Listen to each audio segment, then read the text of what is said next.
What's up, everyone? Welcome back to the channel. A beautiful day for a change of pace.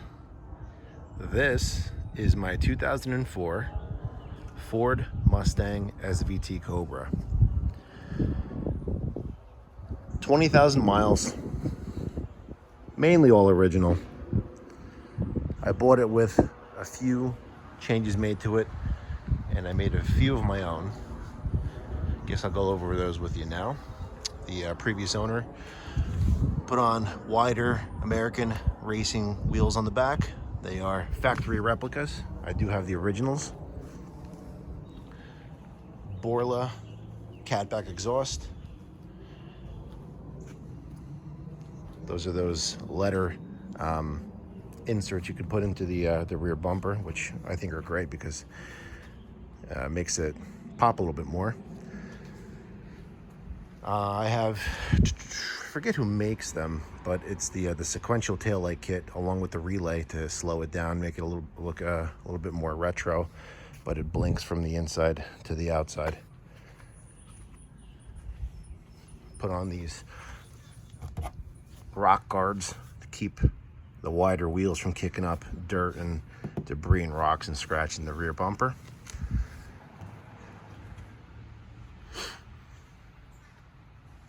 Put on the shorty antenna.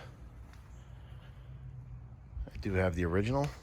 I just didn't like the look of that antenna sticking out. Previous owner put in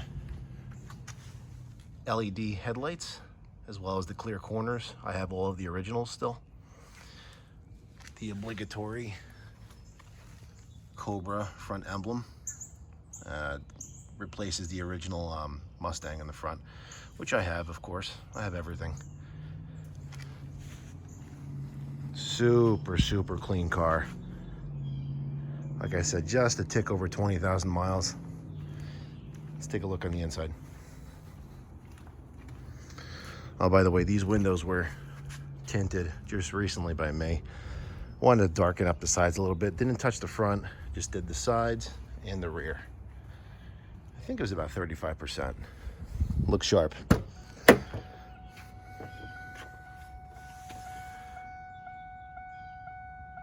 Pretty standard SVT Cobra interior.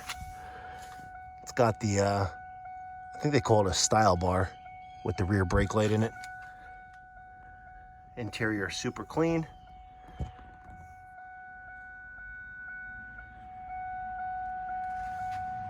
The extenders that hold these usually up here were removed because of the style bar, but I still have those as well.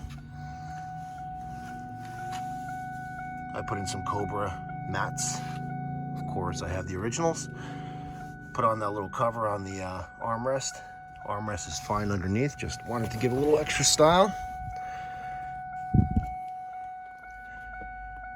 Previous owner put in this head unit. It's got Bluetooth, which is a nice touch if you want to be ripping down the road, listening to some tunes. I'm not sure if you could tell, but tucked into into this area right here, is the microphone for the, what's that called? The hands-free. I don't even know what to call it anymore. There's a view of the back seat again. It's an exceptional model. Let's fire her up.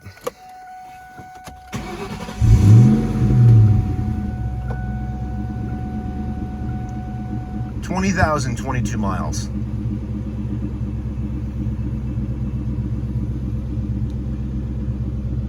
Very easy miles, mind you.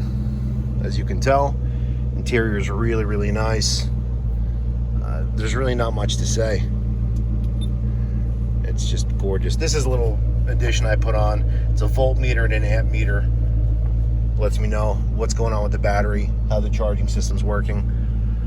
This is just a regular cell phone mount that I put in there for my phone. Added a couple of these badges to kind of make it special. That's the VIN. A lot of these cars were modded to absolute hell or crashed. There are very few of these that are in this condition, unmolested. Very few of them, let's put it that way. Let's take a look under the hood.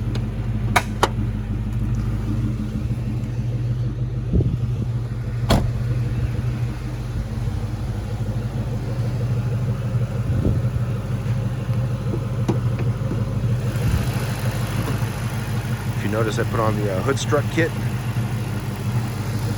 These things raises the hood up on its own. I do have the original bar. I also have the original insulation that comes under here. The original owner took that off to, I guess you could hear the supercharger whine a little bit more. Optima deep cycle battery.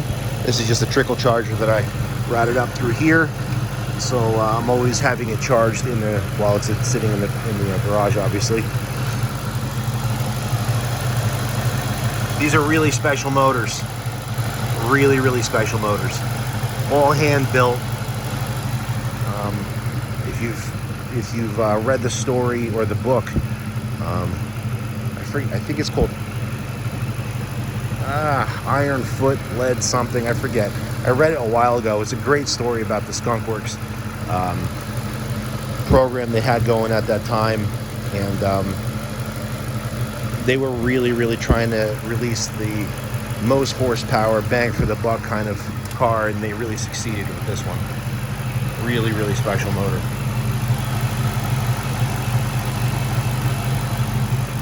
The engine bay is very similar to the interior of the car. Super clean. Added that little badge there. Added that little badge there. But other than that, I didn't see a reason to really do too much to this car. It's fun. I mean, in 2004 it was really fast, and by today's standards, excuse me, it's still pretty fast. It's still pretty fast. I usually take it out just to take my kids to the ice cream parlor and get some ice cream, and that's about it. It's had a very easy life with me.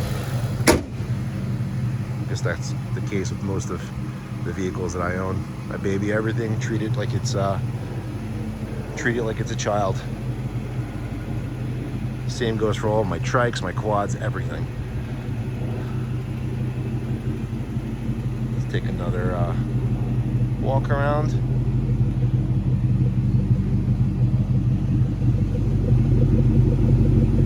There's a little imperfection right there.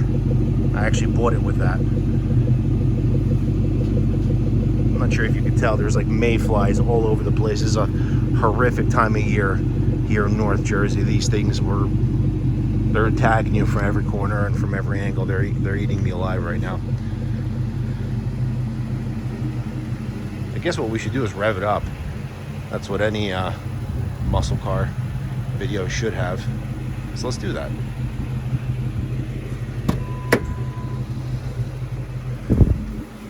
So anyway, the Borla exhaust that's on this car, I guess there's different series of Borla, but this is not the extremely loud one, which I tend to like.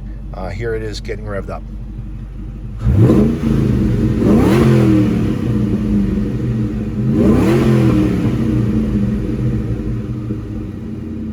It's loud when you get on it, but otherwise it is not loud and completely tolerable. Doesn't drone like crazy on the highway. Really, really cool. Top works, obviously, but I'm not going to be taking it off because I don't want to fill the inside with mayflies, so I'll hold off on that. Obligatory SVT keychain, and that pretty much does it. You know, this era of Mustang, I mean, all of these interiors were pretty much the same.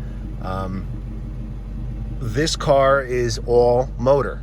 They had chintzy interiors, and that was pretty much par for the course for all of the cars at the time. No one was really putting too much emphasis or real focus on making an incredible interior.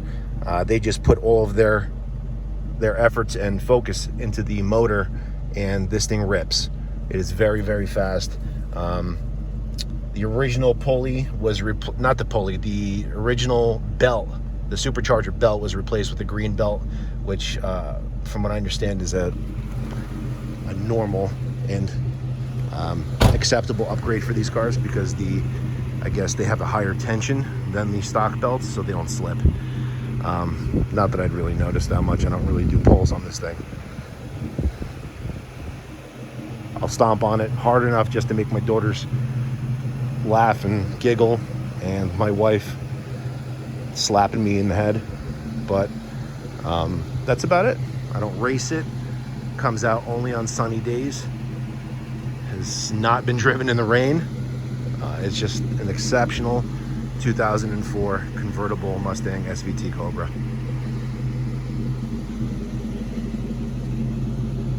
I guess I should put on the hazards just to see what those sequentials look like. I haven't seen those in a while.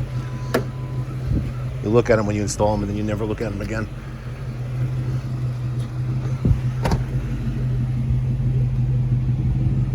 There you go. That's cool in my opinion. Might not be everyone's bag, but I like it. I think it's cool.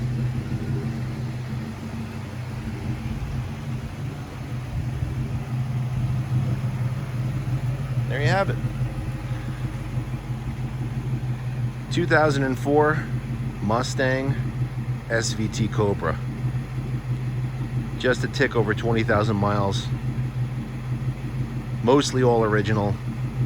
Unmolested motor. Untouched. Absolutely untouched, with the exception of the supercharger belt. That's it. Thanks for joining me. Take care.